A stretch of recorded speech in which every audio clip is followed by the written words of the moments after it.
तो hello guys, कैसे हो आप सभी लोग। मैं आ गया हूँ फिर से हेवनली डेमन कल्टीवेशन सिमुलेशन का अगला पार्ट लेके। हमारा एमसी सोंगो से कहता है कि आओ इधर आके बैठ जाओ, और वो भी आके बैठ जाती है। और हमारा एमसी उससे कहता है कि मुझे बताओ तुम क्या सोचती हो। तो सोंगो कहती है कि अब जैसा कि मैं कह रही थी, मुझे आश्चर्य है कि शायद इस अचानक चेंजेस का रीजन आपकी एनर्जी में हार्मोनी की कमी से हो सकती है। तो हमारा एमसी कहता है कि हार्मोनी। वो बोलती है कि हाँ सर, मेजेस और वॉरियर द्वारा प्रयुक्त सारी एनर्जी प्रकृति से आती है। वॉरियर अपने बॉडी में नेचर क्यूआई इकट्ठा करते हैं और जरूरत पड़ने पर उसे एक्सप्लोड करते हैं। वो इसे क्यूआई एक्यूमुलेशन कहते हैं। डेमोनिक मार्शल आर्ट वॉरियर को सिखाती है कि नेचर में सबसे पावरफुल और खतरनाक क्यूआई को कैसे इकट्ठा किया जाए, जबकि प्योर स्कूल स्पष्ट प्रकार की क्यूआई से संबंधित है। लेकिन क्योंकि आप दोनों प्रकार की क्यूआई को एक साथ यूज करते हैं, तो इसलिए ये केवल समय की बात है कि आप मुसीबत में पड़ जाएं। तो हमारा हमसे ये बात सुनकर अपने मन में कहता है कि मैं बिलीव नहीं कर सकता कि वो मेरी वर्तमान सिचुएशन को कितनी अच्छी तरह समझती है। ये अच्छी बात है कि मैंने सोंगो को हमारी यूनिट के लिए भर्ती किया। तो हमारा हमसे उससे कहता है कि एक और पर्सन जिस पर मैं रिलायबल इंफॉर्मेशन के लिए भरोसा कर सकता हूँ। तो बोलती है कि क्या। तो हमारा एमसी कहता है कि अरे कुछ नहीं। उससे कहता है कि तो क्या तुम भी जानती हो कि इस समस्या का समाधान कैसे किया जाए। तो बोलती है कि हाँ बिल्कुल, आग को बनाने की जरूरत है, एक पावर बीम। तो हमारा एमसी कहता है कि पावर बीम। तो बताती है कि हाँ सर, जब एक्सट्रीम इन इतना पावरफुल हो जाता है कि वो स्प्लिट होने लगता है, तो रिजल्ट प्रक्रिया के दौरान उत्पन्न ठंड के साथ मिलकर एनर्जी की एक सिंगल बीम बनाती है। थ्योरी के हिसाब से ऐसा तब होता है जब आप 1000 युगों तक एडवांस रिस्टोरेटिव ब्रीथिंग प्रोसेस करते हैं। तो हमारा हमसे कहता है कि 1000 यौन। तो बोलती है कि हाँ ये सही है, ये एनर्जी का असीमित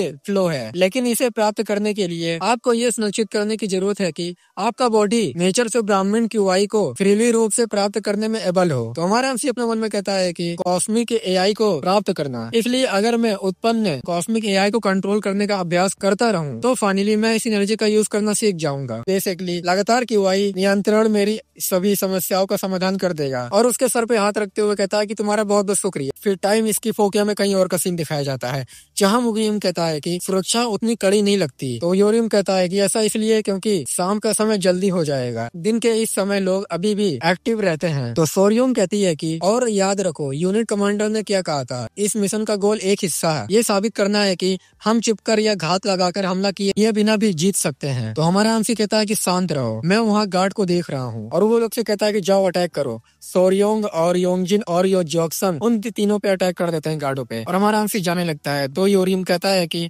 यूनिट कमांडर, क्या आप पवेलियन लॉर्ड घर पर नहीं जा रहे हैं सर। तो हमारा हमसे कहता है कि हम इन लोगों पर किसी भी तरह से हमला नहीं कर सकते, वो इतने पावरफुल है कि हम उनके झांसे में नहीं आ सकते। हम उनके ऑफिस की ओर जा रहे हैं, उनके निवास की ओर नहीं। तो योरियम कहता है कि लेकिन सर, हम ये मानकर उनके आवास पर हमले की तैयारी कर रहे थे कि वो भीषण लड़ाई होगी। मुगियम कहता है कि तो क्या यह पहली बार नहीं है कि यूनिट कमांडर ने अचानक प्लानिंग बदल दी हो, लेकिन उनके डिसीजन ने हमें पहले कभी गुमराह नहीं किया, तो बस उन पर ट्रस्ट करो। तो बोलता है कि ऑल राइट ठीक है। सोंगो कहती है कि यूनिट कमांडर, मैं आप पर एक्सीलरेशन स्पेल का यूज करती हूँ। तो हमारा हमसे भी कहता है कि तुम्हारा बहुत बहुत शुक्रिया, और उसके ऊपर एक्सीलरेशन स्पेल का यूज कर दिया जाता है। तो हमारा हमसे कहता है कि चलो चलते हैं। फिर हमें ग्यूसामा का सीन दिखाया जाता है, जहाँ ग्यूसामा कहता है कि हमने सेंट्रल प्लेन में जो सैनिक भेजे थे, उनमें से काफी संख्या में सैनिक मारे गए। तो उसका सबऑर्डिनेट कहता है कि हाँ मेरे मास्टर, एरिया के कुछ छोटे प्रभावशाली सेट ने हमारे साइड से भी ज्यादा कड़ी संघर्ष किया। तो वो दांत पीसते हुए कहता है कि लेकिन फिर भी ये अनएक्सेप्टेबल है, यह बिल्कुल भी वो नहीं है जिसका मुझसे वादा किया गया था। क्यों ना हम इन बदमाशों को पकड़कर सजा दें, या हमारी प्रतिष्ठा दांव पर लगी है। ग्रेट इंपीरियल पवेलियन ने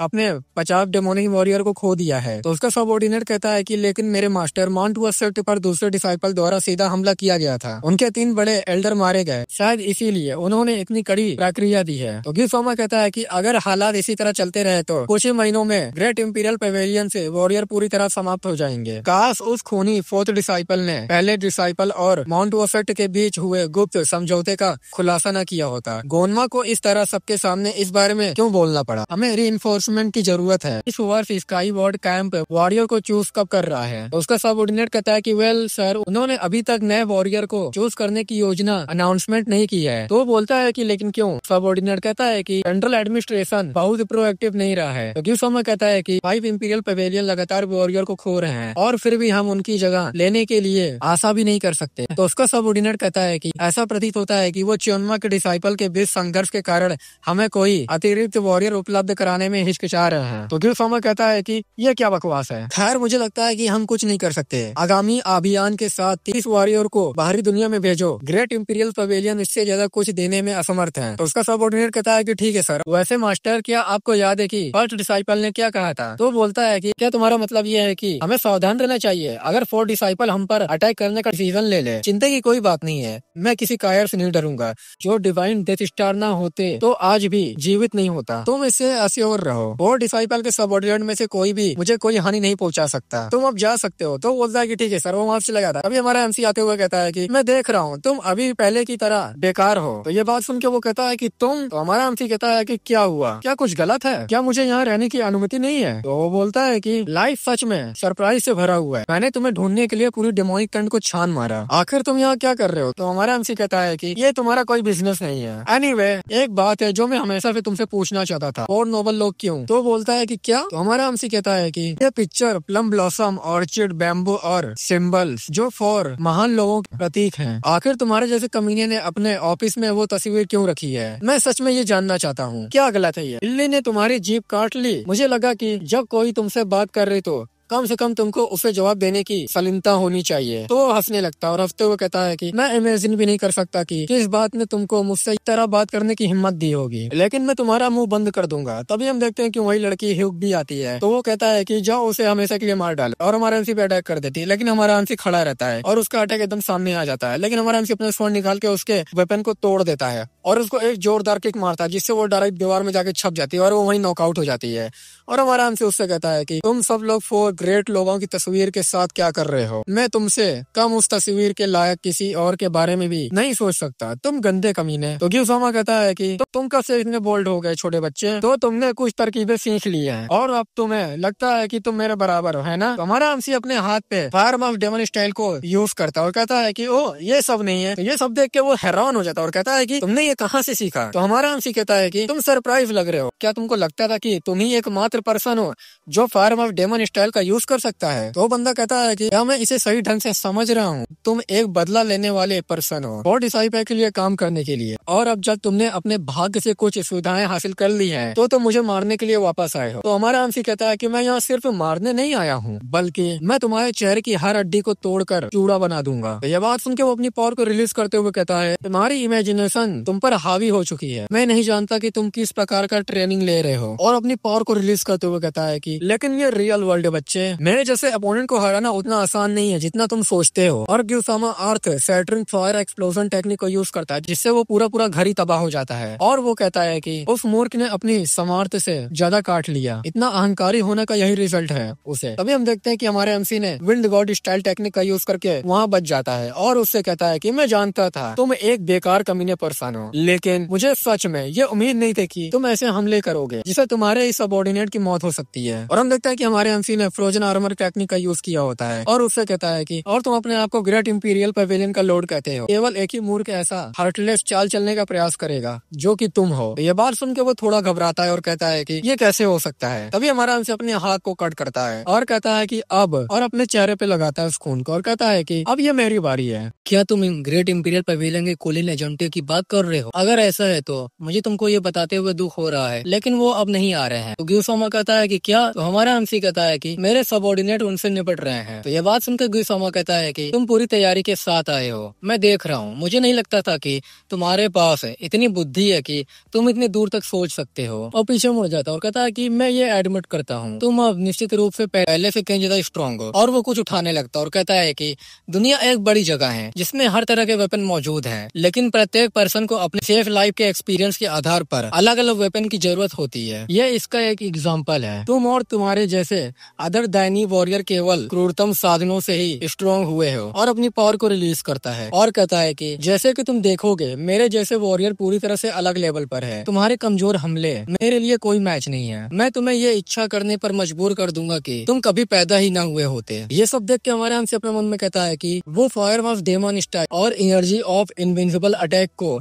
सेम टाइम पर यूज कर रहा है और हमारे एमसी पे अटैक करने के लिए तेजी से बढ़ जाता है। जैसा ही वो अटैक करता है तो हमारा एमसी अपने स्वॉर्ड से उसके अटैक को रोकता है है और हमारा एमसी एक्सट्रीम फ्रीज टेक्निक को यूज करता है, जिससे वहाँ की जगह सारी तबाह हो जाती हैं और वो दोनों पीछे हो जाते हैं। तो ग्यूसामा हमारे एमसी से कहता है कि तुमने उसे टाल दिया है ना। हमारा एमसी अपने मन में कह रहा होता है कि यहाँ तक कि सुप्रीम मास्टर के लिए भी दो अलग अलग डेमोनिक मार्शल आर्ट टेक्निकों का एक साथ यूज करना नॉर्मल बात नहीं है। ये एडवांस सुप्रीम मास्टर और एक अनएक्सपीरियंस डेमन मास्टर के बीच अंतर होना चाहिए। हमें दिखाया जाता है ग्यूसामा एक फिर से अटैक बनाने लगता है और कहता है कि चलो देखते हैं अगर तुम इससे भी बच सकते हो तो, और हमारे एमसी पे अटैक कर देता है, जिससे वहाँ एक जोरदार ब्लास्ट होता है। लेकिन तभी हमारा एमसी आइस टेक्निक का यूज करके उस पर अटैक करता है, लेकिन हमारे एमसी के अटैक को वो डॉज कर रहा होता है। तभी हमारा एमसी कहता है कि wind ultimate wind God technique है और अटैक कर देता है और कहता है कि मर जाओ कमीने। हमारा एमसी कहता है कि मैंने ये कर दिखाया, अब ये सब खत्म हो गया। तभी हमारा एमसी कुछ देख के चौंक जाता है। जैसे ही देखता है तो हमारा एमसी फिर से अल्टीमेट विंड गॉड टेक्निक का यूज करके उस पर अटैक कर देता है और कहता है कि ये कैसे हो सकता है, मैंने उसे अल्टीमेट विंड गॉड टेक्निक से मारा है। और हमें दिखाया जाता है वो सामने सही सलामत खड़ा हुआ होता है और कहता है तुम चूहे की तरह तेज और चालाक हो, यह मैं तुम्हें बताता हूँ। तो हमारा एमसी कहता है कि तुम अभी इस सिचुएशन से कैसे बच गए। तो बोलता है क्या तुम्हें लगता था कि तुम अकेले थे। तो हमारा एमसी कहता है कि क्या। तो ग्यूसामा कहता है क्या तुमने गेस किया, क्या तुम ऐसे स्किल वाले एकमात्र वॉरियर हो। तभी हमारा एमसी इसके स्वॉर्ड को देखता है और कहता है कि ये स्वॉर्ड ये कोई डिवाइन वेपन है। तो ग्यूसामा कहता है कि ये सही है, इसे स्पिरिट एब्जॉर्बिंग लॉन्ग स्वॉर्ड बोलते हैं। किवाई की सबसे छोटी मात्रा के साथ भी तलवार अधिकांश प्रकार की एनर्जी को एब्जॉर्ब करने में सक्षम है। तो हमारा एमसी कहता है अपने मन में मैं तो लगभग भूल ही गया था, ग्यूसामा मेरी तरह ही चोन्मा के डिसाइपल का एक सर्वेंट है। हमारा एमसी उससे कहता है कि बाय एनी चांस क्या ये फर्स्ट डिसाइपल का था। ऐसा प्रतीत होता है कि डिसाइपलों के पास लॉर्ड चोन्मा से प्राप्त कुछ डिवाइन वेपन होते हैं इंक्लूडिंग मी। तो ग्यूसामा कहता है कि वेल मुझे लगता है कि सच्चाई को छिपाने की कोई जरूरत नहीं है, तुम सही कह रहे हो, मुझे ये खुद लॉर्ड सैल्मा से प्राप्त हुआ है। तो हमारा एमसी अपने मन में कहता है कि जैसे कि मुझे लगा ही था। तो उससे कहता है तुमको एहसास है कि ये एक गलती थी है ना, मुझे ये बताकर कि अभी भी जो हमला हुआ है वो तुम्हारे अपने स्किल के कारण नहीं बल्कि किसी डिवाइन वेपन के कारण हुआ, तुमने अपनी कमजोरी भी दिखा दी है। तो ग्यूसामा कहता है कि बेवकूफ, क्या तुम सच में सोचते हो कि तुम मुझे हराने के लिए काफी स्ट्रोंग हो, तुम इतनी बुरी तरह से घायल हो कि तुम मुश्किल से ही सीधे खड़े हो सकते हो। और हम देख रहे थे कि हमारे एमसी का हाथ थोड़ा कांप रहा होता है। तो हमारा एमसी अपने मन में कहता है कि अभी भी उन हमलों में भारी मात्रा में हेल्थ और क्यूआई खो दिया है अल्टीमेट विंड गॉड टेक्निक को यूज करने का, जो मैंने अल्टीमेट विंड गॉड टेक्निक को यूज किया था। तो हमारा एमसी उससे कहता है कि हाँ मुझे पता है तुम सही हो, लेकिन फिर भी ग्यूसामा को बहुत कम पता है, मेरे विशेष योग्यताएं सिर्फ अटैक करने तक ही नहीं सीमित है। तभी हमारा एमसी एक्टिवेट क्यूआई चार्ज को स्टार्ट कर देता है, जिससे हमारा एमसी का हेल्थ और क्यूआई बढ़ जाता है। और हमारा एमसी उससे कहता है कि मैं तुम जैसे किसी पर्सन का सामना करने में एबल हूँ, इसलिए तुम चिंता मत करो। तो ये बात सुनकर ग्यूसामा कहता है कि तुम क्या कर रहे हो। तभी वो कुछ नोटिस करता है, कहता है कि रुको, क्या ऐसा हो सकता है। और हमारे एमसी भी तेजी से अटैक करने के बढ़ जाता है और कहता है कि मैं चुपचाप बैठकर तुम्हें ऐसे करने नहीं दूंगा। तो हमारा एमसी कहता है कि बेटे तुमने बहुत लेट कर दिया है। और हमारा एमसी उसके अटैक को डिफ्लेक्ट कर देता है, उसको पीछे कर देता है और सिस्टम पे लिखा हुआ होता है आपका बॉडी नॉर्मल हो गया है, आपका हेल्थ पूरी तरह से ठीक हो गया है, आपने अपनी सारी क्यूआई पूरी तरह से प्राप्त कर ली है। और हमारा एमसी उससे कहता है कि तुमको कभी भी अपने अपोनेंट को सोचने के लिए बहुत ज्यादा समय नहीं देना चाहिए। तो ग्यूसामा घबराते हुए कहता है कि तुम एक सड़े हुए छोटे बदमाश हो। और हमारे एमसी के ऊपर फिर से अटैक करते हुए कहता है कि जल्दी करो और मर जाओ। और हमारा एमसी उसके अटैक को डिफ्लेक्ट करके पीछे आता है। तभी वो कोई और टेक्निक का यूज करता है, लेकिन हमारा एमसी कोल्ड फ्रीजिंग टेक्निक का यूज करके उसके ऊपर अटैक करता है और वो डॉज कर रहा होता है। और ग्यूसामा कहता है कि आखिर क्या हो रहा है, एक ठंडा हमला मेरे अदृश्य हमले को पीछे ढकेलने के लिए पर्याप्त पावरफुल है। और हमारा एमसी उसके पास तेजी से पहुंच जाता है और कहता है कि अत्यधिक ठंड आपके हड्डियों तक जमा देगी, जिससे तुम हिल भी नहीं सकोगे। और हमारा MC ultimate wind God technique का यूज करता है और वो भी अपनी पावर को यूज करता है, जिससे दोनों की पावर एक दूसरे से टकराती है तो एक जोरदार ब्लास्ट होता है। लेकिन हमारा एमसी यही नहीं रुकता, फिर से अटैक करने के लिए उस पर बढ़ जाता है और फिर से अल्टीमेट विंड गॉड टेक्निक का यूज करता है और उस पर अटैक करता है। लेकिन वो भी अपनी पावर का यूज करके हमारे एमसी का अटैक को डिफ्लेक्ट करता है। और ग्यूसामा कह रहा होता है कि तुम्हें क्या लगता है कि तुम क्या कर रहे हो। फिर से हमारा MC ultimate wind God technique का यूज करता है और ग्यूसामा भी speed absorbing long sword technique को यूज करता है और हमारा एमसी फिर से अटैक करता है और वो भी अटैक करता है। ऐसा ही कुछ समय तक अल्टीमेट विंड गॉड टेक्निक का हमारा एमसी यूज करता है, तो ग्यूसामा भी स्पिरिट एब्जॉर्बिंग लॉन्ग स्वॉर्ड को यूज करता है। और उसी टाइम थोड़े ही समय बाद का सीन दिखाया जाता है जहां हमारा MC ultimate wind God technique का यूज करके उस पर अटैक करता है, लेकिन हमारे एमसी के अटैक को डॉज करके वो कहीं गिर जाता है और कहता है कि तुम पहले एक पैथेटिक पर्सन थे, आखिर तुम इतने पावरफुल कैसे हो गए, क्या तुम किसी तरह क्यूआई की असीमित अपूर्तों को अनलॉक करने में कामयाब रहे। तो हमारा एमसी कहता है क्या तुम जानते हो कि एक मोमेंट पहले तुम्हारे डिवाइन वेपन ने तुम्हारी आज्ञा क्यों नहीं मानी? तो वो बोलता है कि क्या? तो हमारा एमसी बताता है कि वाई के हायर लेवल को एब्जॉर्ब करने के लिए तुमको डिवाइन वेपन को वर्तमान एनर्जी से ज्यादा एनर्जी की जरूरत होती है। तो ये बात सुन के उसको कुछ समझ नहीं आता। तो हमारा एमसी कहता है कि मेरे हमलों ने तुम्हारे हेल्थ और क्यूआई को जितना मैंने सोचा था उससे कहीं ज्यादा नुकसान पहुंचाया होगा। तुम बिना रुके सदैव डिवाइन स्किल का यूज नहीं कर सकते। अनफॉर्चुनेटली तुम्हारे लिए ये बात मुझ पर लागू नहीं होती। मुझे डिवाइन वेपन से भी कहीं ज्यादा महान चीजें प्राप्त हुई हैं। तो ये बात सुन के वो गुस्सा हो जाता है और कहता है कि तुम छोटे कमीने बास्टर्ड, और हमारे एमसी पे अटैक कर देता है। तभी हमारे MC ultimate wind God technique का यूज फिर से करता है और कहता है कि फाइनली अब समय आ गया है हमारे बीच इस घिनौने बंधन को तोड़ने के लिए। और बाहर से सीन दिखाया जाता है जहाँ एक जोरदार धमाका होता है।